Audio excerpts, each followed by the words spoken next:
Alors bonjour à tous, aujourd'hui nous continuons notre lecture de la Bible à la lumière de la tradition d'Église et nous en sommes rendus au psaume chapitre 22 que nous avons vu dans la précédente vidéo mais que cette fois-ci nous allons commenter avec Bossuet.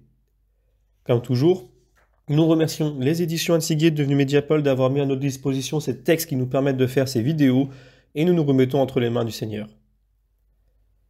Notre Père qui es aux cieux, que ton nom soit sanctifié, que ton règne vienne, que ta volonté soit faite sur la terre comme au ciel.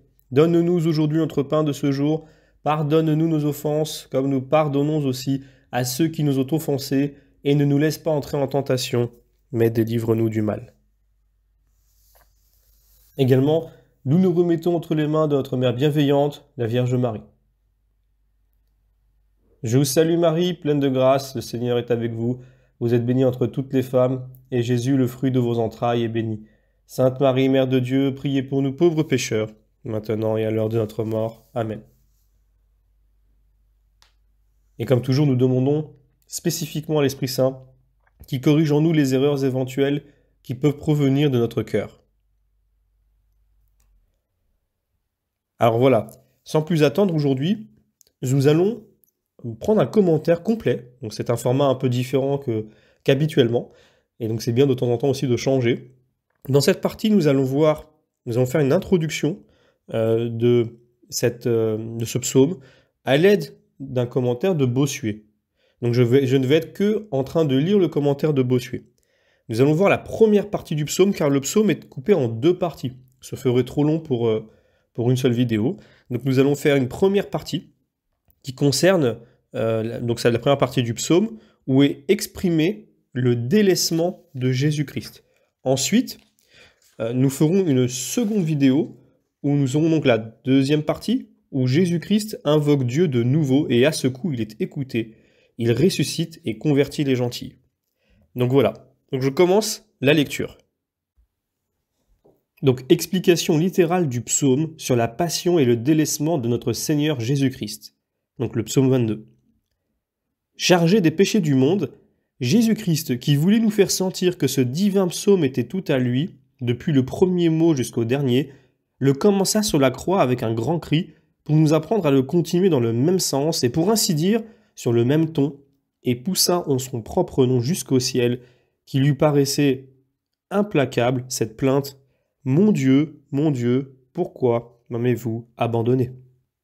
Les évangélistes remarquent expressément cette violente clameur, lorsqu'ils disent qu'à la 9e heure du jour, Jésus-Christ s'écria « Mon Dieu, et le reste que nous venons de réciter.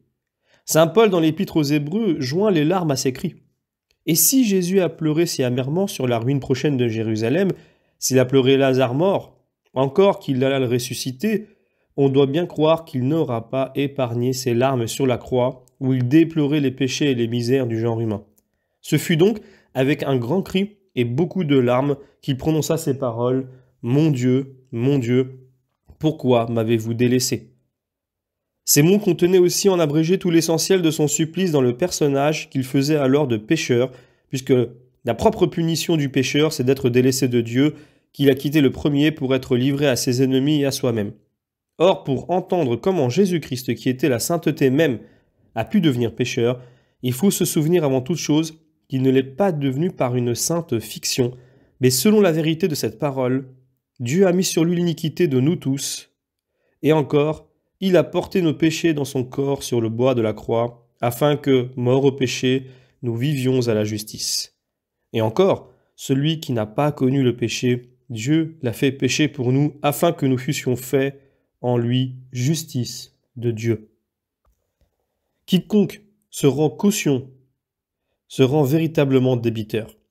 Jésus-Christ s'est obligé à nous acquitter envers la justice de Dieu, en sorte qu'aucun péché ne seront remis que ceux dont il aura porté la peine, ni aucun pécheur réconcilié, sinon ceux pour qui il aura non seulement répondu, mais encore payé la dette en toute rigueur de justice. Ainsi, il est exprimé tout le fond de son supplice quand il a crié avec tant de force « Pourquoi m'avez-vous délaissé ?» Et ces paroles emportent qu'il va être livré à ses ennemis et à soi-même. Il est débiteur, il est tenu de tous les péchés du monde, il est pécheur en ce sens très véritable, tous les péchés des hommes sont les siens, il est victime pour le péché, tout pénétré de péché, péché lui-même pour ainsi dire. Dieu ne voit plus en lui que le péché dont il s'est entièrement revêtu. Il ne peut plus le regarder que de l'œil d'un exacteur rigoureux qui, selon l'ordre de la justice, lui redemande la dette dont il s'est chargé, et dans cette vue, il n'y est plus désormais qu'un objet d'horreur. Il ne faut donc pas s'étonner si nous allons voir Jésus-Christ abandonné au dedans et au dehors, à la cruauté de ses ennemis. Au dedans, à ses propres passions dont il avait la vivacité et le sentiment, quoiqu'il n'en eût pas le désordre, c'est-à-dire à une tristesse mortelle et ses frayeurs, à son épouvante incroyable, à une longue et accablante agonie, à une entière désolation que nous pouvons bien appeler découragement par rapport à ce courage sensible qui soutient l'âme parmi les souffrances. Telles sont les plaies de Jésus-Christ, bien plus rudes et pour ainsi dire plus insupportables que celles de ses mains. Les évangélistes les ont rapportées et nous verrons que Dieu ne les oublie pas, car il a tout vu et il a aussi bien connu les circonstances du délaissement de Jésus-Christ que s'il avait été présent à toutes ses actions et à toutes ses paroles. Mais, quelque délaissé que soit le juste, il revient toujours à Dieu. Il semble que le Fils de Dieu soit poussé à bout, mais ce n'est pas sans retour. Il persiste à prier son Père, quoique son Père paraisse déterminé à sa perte. À ses coups, il exauce sa prière, il lui rend la vie, et en récompense de la soumission qu'il a pratiquée parmi les horreurs de son délaissement, il lui accorde non seulement la conversion de ses frères, mais encore celle des gentils, l'établissement de l'Église et l'exaltation de son nom par toute la terre. C'est ce qu'exécute David dans ce psaume, plutôt historique que prophétique. Tant sont précises les circonstances du crucifixion de Jésus-Christ que Dieu lui montre en esprit, et tant sont fidèlement rapportées les suites glorieuses d'un délaissement si étrange. C'est ce que nous allons voir plus expressément en pesant toutes les paroles de ce divin psaume. Et comme Jésus-Christ y mêle sa mort douloureuse avec sa glorieuse résurrection, il faudra, pour entrer dans son esprit, faire succéder au ton plaintif de Jérémie, qui seul a pu égaler les lamentations aux calamités, le ton triomphant de Moïse lorsque, après le passage de la mer Rouge, il a chanté Pharaon, défait en sa personne, avec son armée ensevelie sous les eaux. Heureux ceux qui, en récitant ce divin psaume, se retrouveront avec Jésus-Christ si saintement contristé et si divinement réjoui. C'est tout le dessein de cette interprétation. Donc, voici l'introduction que nous venons de faire, et maintenant nous démarrons avec la lecture de ce psaume. Donc, première partie du psaume, où est exprimé le délaissement de Jésus-Christ. Au verset 2, nous lisons « Mon Dieu, pourquoi m'avez-vous délaissé ?» On ne saurait trop remarquer que ce sont les propres paroles où Jésus-Christ a commencé le psaume et qu'il les a proférées pour l'hébreu. Au reste, ce n'est pas ici une plainte comme on peut le faire dans l'approche d'un grand mal. Jésus-Christ parle sur la croix où il est effectivement enfoncé dans l'abîme des souffrances les plus accablantes. Et jamais le délaissement n'a été si réel ni poussé plus loin, puisqu'il l'a été jusqu'à la mort et à la mort de la croix, qui par une horreur naturelle faisait frémir en Jésus-Christ son humanité tout entière. La voix de mon rugissement est bien éloignée de mon salut. Donc la voix de mon rugissement ne suffit pas pour empêcher que mon salut ne s'éloigne. Mes cris, quoique semblables par leur violence au rugissement d'un lion, n'avancent pas le salut que je demande, et rien ne peut me sauver de la croix. Dieu demeure toujours inexorable, sans se laisser adoucir par les cris de l'humanité désolée. Au verset 3, nous lisons « Mon Dieu, je crierai pendant le jour, et vous ne m'écouterez point, et la nuit je ne garderai pas le silence. » Donc l'état du délaissé est déplorable. Dans les approches de sa mort, il passe les jours et les nuits à réclamer le secours d'un Dieu irrité. Il n'obtient rien par ses cris et à la croix, il se sent tellement délaissé de Dieu qu'il semble qu'il n'ose plus l'appeler son Père comme auparavant. Il ne le nomme que son Dieu. Élie, Élie, mon Dieu, mon Dieu. Ce n'est plus celui qui disait « Mon Père, je sais que vous m'écoutez toujours » Jean chapitre 11. C'est un Dieu offensé qui refuse de l'entendre et il demeure destitué de toute assistance. Au verset 4, nous lisons « Mais, ô Saint, qui habitez au milieu de nous et qui êtes la louange d'Israël » qui en fait le perpétuel sujet. C'est-à-dire, vous qui demeurez au milieu de votre peuple et qui faites le sujet perpétuel de ses louanges, il ne cesse de célébrer vos miséricordes. Toutes les prières abordent à vous des extrémités de la terre et des mers les plus éloignées. Nos pères y ont eu recours, et ce n'a pas été inutilement, et je suis le seul que vous ne voulez plus entendre. C'est ce qu'il explique dans la suite de la manière du monde la plus touchante. Verset 5. Nos pères se sont confiés en vous, ils s'y sont confiés et vous les avez sauvés. Verset 6. Ils ont poussé leur cri jusqu'à vous et ils ont été sauvés. Ils ont mis en vous leur confiance et ils n'ont point été confondus. Et verset 7. Mais pour moi, je suis un ver de terre, non pas un homme. L'opprobre des hommes est le mépris ou le rebut du peuple. C'est comme s'il eût dit, notre père Abraham a réclamé votre secours, et vous avez livré entre ses mains les dépouilles de 5 rois qui avaient mis au pillage ses alliés et qui enlevaient son neveu Lot. Notre père Isaac vous a réclamé, et vous l'avez délivré de l'oppression des rois et des peuples de la Palestine. Notre père Jacob vous a réclamé, vous l'avez délivré, lui et sa famille, des mains de son beau-père, Laban, et de son frère, Ésaü. Notre père Joseph a pareillement réclamé votre saint nom, et vous l'avez retiré de la prison pour le faire gouverneur de l'Égypte. Nos pères, les Israélites, ont poussé leurs cris vers vous, et vous les avez affranchis du joug de fer des Égyptiens, de la tyrannie de Pharaon. Enfin, nul n'a imploré votre secours qui n'ait ressenti les effets de votre bonté. Mais pour moi, dans ce jour de désolation et d'horreur, je ne suis plus considéré comme un homme. On ne garde avec moi aucune mesure. Je ne suis qu'un ver de terre qu'on croit pouvoir écraser impunément et sans qu'il ait droit de se plaindre. Je suis l'opprobre des hommes et vous les avez laissés entreprendre contre moi. Mon juge, même en reconnaissant mon innocence, ne laisse pas de m'envoyer à la croix et de me sacrifier à sa politique comme un sujet odieux et qui n'a d'ailleurs d'aucun prix parmi les hommes. C'est ce qu'il va encore exprimer par les paroles suivantes. Verset 8. Tous ceux qui me voient se moquent de moi avec insulte. Ils remuent leurs lèvres par un rire moqueur. Ils branlent la tête d'une manière insultante. C'est ce qui fut accompli lorsque, pour une dérision sanglante, ceux qui passaient devant sa croix blasphémaient contre lui et branlaient la tête, en lui criant « Toi qui détruis le temple de Dieu et qui le rebâtis en 3 jours, sauve-toi toi-même » et le reste qui est rapporté par les évangélistes. Matthieu 27 et Marc 15. Au verset 9, « Il a eu recours au Seigneur, qu'il le sauve, qu'il le délivre, puisqu'il l'aime. » C'est le reproche que met David dans la bouche des ennemis de Jésus-Christ.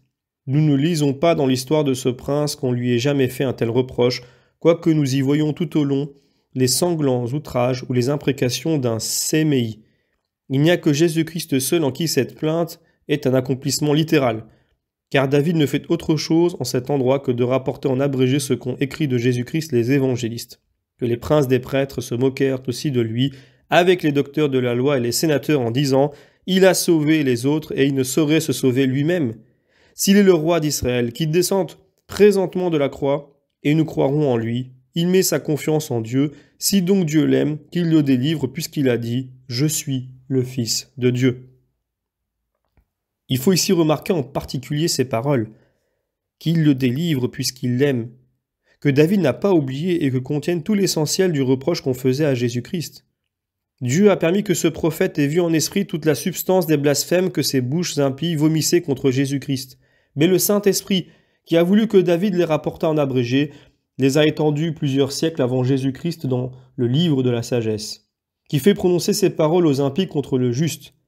Il se glorifie d'avoir Dieu pour Père. Voyons donc si ces discours sont véritables, et quelle sera l'issue de ces entreprises s'il est vraiment le Fils de Dieu. Il saura bien le protéger et le délivrer des mains de ses ennemis. Sagesse chapitre 2. Et le reste. C'est aussi ce que disaient les Juifs. S'il est le Fils de Dieu, qu'il descende de la croix et nous croirons en lui. Ils croyaient avoir forcé Dieu à le désavouer pour son Fils, et même ils lui font un crime de sa confiance. Dieu a voulu que les anciens justes qui ont précédé Jésus-Christ aient vu ces cruels reproches comme l'expiation de leurs crimes et pour être leur consolation dans leur souffrance.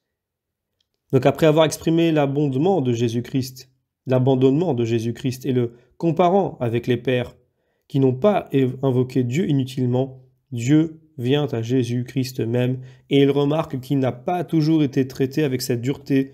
C'est le sujet de ces paroles du psaume au verset 10 à verset 11. « Vous êtes néanmoins mon défenseur dès le ventre de ma mère. ma confiance dès le temps que Jean suçait la mamelle. En sortant du sein de ma mère, j'ai été jeté entre vos bras. Dès le ventre de ma mère, vous êtes mon Dieu. Je continue avec le verset 12. Ne vous éloignez pas de moi maintenant que la tribulation, la grande affliction, approche et que je n'ai aucun secours. Comme s'il eût dit, d'où vient ce changement? Vous ne m'avez pas toujours délaissé de cette sorte. En effet, à peine était-il entré au monde qu'il causa de la jalousie à de grands rois, et le vieil Hérode le chercha pour le perdre. Mais Dieu ne le délaissa pas alors, et son ange lui fit trouver un asile dans l'Égypte. Le même ange ne le rappela dans la terre d'Israël qu'après la mort de ceux qui en voulaient à la vie de l'enfant. Car Hérode avait laissé des instructions contre lui dans sa famille. C'est pourquoi, comme Archélaüs, son fils régnait en Judée, l'ange prit soin de le soustraire à sa vue, lui fit faire son séjour à Nazareth qui n'était pas du royaume de ce prince. Qui jamais avait reçu tant de remarques dans son enfance de la protection divine et qui fut jamais plus abandonné à la fin de sa vie? Il veut donc ici qu'on observe distinctement qu'il n'est sorti du sein de sa mère que pour être comme jeté entre les bras de Dieu. Et après de tendres souvenirs de cette protection passée, il va entrer dans le récit de ces mots présents où, comme il vient de le dire à la lettre, il ne trouvait aucun secours parce que c'était l'heure de ses ennemis et de la puissance des ténèbres. Les ennemis de Jésus étaient tous les hypocrites et tous les méchants, de sorte que jamais haine ne fut plus envenimée ni plus allumée que la leur, et c'est pourquoi il les représente sous ces affreuses figures. Les ennemis de Jésus étaient tous les hypocrites et tous les méchants, de sorte que jamais haine ne fut plus envenimée, ni plus allumée que la leur, et c'est pourquoi il les représente sous ces affreuses figures. Versets 13 à 15, de jeunes taureaux m'ont environné, des taureaux gras m'ont assiégé, ce qui montre les dérisions sanglantes, les insultes et l'emportement dans les uns, avec une affreuse fureur et férocité dans les autres. Verset 14. Mes ennemis ont ouvert sur moi leur gueule dévorante, comme un lion ravisseur et rugissant, ce qui montre leur déchirement et l'atrocité de leurs cris. Mais voyons l'état pitoyable où ils l'ont mis. Verset 15. J'ai été épanché comme de l'eau et tous mes os ont été séparés les uns des autres. Mes chairs se sont fondues et atténuées, mon sang a coulé à terre comme celui des victimes, mes os ne tiennent plus les uns des autres, j'ai été comme un squelette encore un peu animé, mais qui pourtant n'a plus qu'un souffle. C'est l'état de Jésus-Christ à la croix que David commence pour ainsi dire à désigner et qu'il représentera bientôt par des traits plus vifs et par des termes propres et précis. Mais écoutons auparavant la fin du verset. Mon cœur a été comme une cire fondue au milieu de mes entrailles. C'est ce qui s'accomplit à la lettre en Jésus-Christ. Lorsqu'il fut plongé dans la tristesse qui lui fit dire « Mon âme est triste jusqu'à la mort », lorsqu'il tomba dans le trouble qui lui fit dire « Mon âme est troublée », et dans l'irrésolution marquée par ces paroles. Que dirais-je? C'est qu'alors toutes les forces étant retirées dans le plus intime de l'âme, le reste fut livré à l'épouvante, à la faiblesse, à cette étrange désolation, que saint Marc nomme d'un terme grec qui exprime toute sa force, et donc se laisser abattre, se décourager. On le voit en Marc 14, verset 33. Jusque-là, dans ses frayeurs, il lui vint une sueur comme des gouttes de sang qui découlaient jusqu'à terre et il tomba en agonie, dit saint Luc. Ce n'est donc plus que ce Jésus-Christ transporté du désir de se plonger promptement pour notre salut dans ce baptême de sang qui lui était préparé. Je dois, disait-il, être baptisé d'un baptême et combien me sens-je pressé jusqu'à ce que je l'accomplisse. Maintenant, il semble vouloir reculer et ne s'arracher à lui-même que par vive force le consentement qu'il donne aux ordres du ciel. Tout le sensible est livré à la désolation et à la faiblesse, et ce n'est qu'un commandement absolu de la partie haute qui lui fait dire, à la fin de sa prière, que ma volonté ne se fasse pas, mais la vôtre. Ce n'est pas moi, à moi, à tresser ici tout le fond d'un si grand mystère. Et il me suffit de dire en un mot que Jésus-Christ, paraissant comme un pécheur délaissé à lui-même, il convenait à cet état qu'il parut aussi une espèce d'opposition entre sa volonté et celle de Dieu. David exprime en un mot tout ce grand mystère des faiblesses de Jésus-Christ lorsqu'il lui fait dire, ainsi qu'on l'a récité dans le verset 15, « Mon cœur s'est fondu et liquéfié au milieu de mes entrailles. je ne me sens plus de courage et je ne me trouve ni force, ni hardiesse, ni résolution, ni consistance. Suivons avec le verset 16. Ma force s'est desséchée comme le thé d'un pot cassé, ma langue s'est attachée à mon palais, et vous m'avez réduit à la poussière de la mort. Comme David va nous faire voir en termes formels Jésus-Christ attaché à la croix au verset 17, et qu'il en a déjà ébauché le tableau dans le verset 15, il n'a pas dû oublier ce prodigieux dessèchement qui doit arriver à ceux qui sont condamnés à ce supplice dans un corps épuisé de sang et des membres comme disloqués par une torture et suspension violente. De là vient la brûlante soif que David exprime par ces mots. Ma langue s'est attachée à mon palais. C'est peut-être le plus grand tourment des crucifiés et la plus certaine disposition à la mort. Jésus-Christ a voulu la ressentir lorsqu'il s'écria « J'ai soif » et rendit l'âme un moment après. Vous m'avez réduit à la poussière de la mort, c'est-à-dire à la mort même, et si l'on veut au tombeau, à la poussière, à la corruption, quant à la disposition, quoique non quant à l'effet, Jésus-Christ devait naturellement être poussé jusque-là, si Dieu ne l'eût voulu ressusciter comme David va l'exprimer dans un moment, et comme il l'avait déjà prédit ailleurs dans le psaume, où il faut principalement remarquer ces paroles. Vous ne permettrez point que votre sein voie la corruption, comme s'il disait, naturellement, il devait éprouver la corruption, ainsi que les autres morts. Mais vous ne l'avez pas permis, et au contraire, il vous a plu de me prévenir en me montrant le chemin et le retour à la vie. C'est en cette sorte que Dieu fait parler Jésus-Christ à cet endroit-là, et nous allons voir qu'il ne s'exprimera pas moins exactement en celui-ci, mais il faut auparavant le considérer attaché à la croix. Verset 17. Des veneurs m'ont environné. Les Juifs étaient ces rudes veneurs qui pressaient et poursuivaient Jésus-Christ avec d'horribles clameurs en s'écriant « Crucifiez-le, crucifiez-le » Le conseil des méchants m'a assiégé. Il se plaint ici de la conjuration des Juifs et des gentils pour sa perte. Les premiers demandant qu'on le crucifiait et les Romains l'ayant mis effectivement à la croix, qui était un supplice ordinaire parmi eux. Ils ont percé mes mains et mes pieds. Versets 18 et 19. J'ai compté moi-même tous mes os.